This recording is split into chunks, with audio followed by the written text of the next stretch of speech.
Hello mga ka-drop out. Ito po ay naka-drop out tapos ni-request ng nagpagawa taga Mindanao, Pro Axle. So wala siyang sample na original na naka-Pro Axle.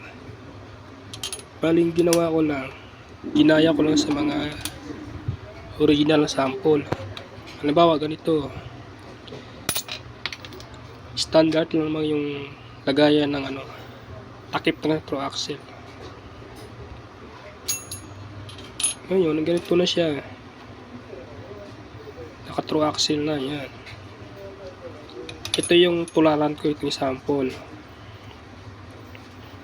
Pang Mountain Peak na Everest 2. Ito na siya. Convert sa True Axle. Tapos, ito naman, pinadala sa akin yung sample kasi nire-request na hahabaan.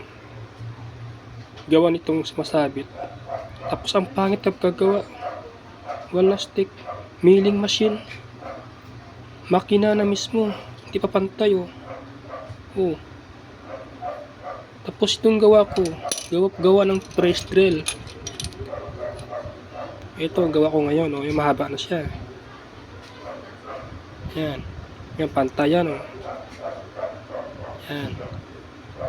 Ano yung magandang makina ay kung wala ka namang sikartid.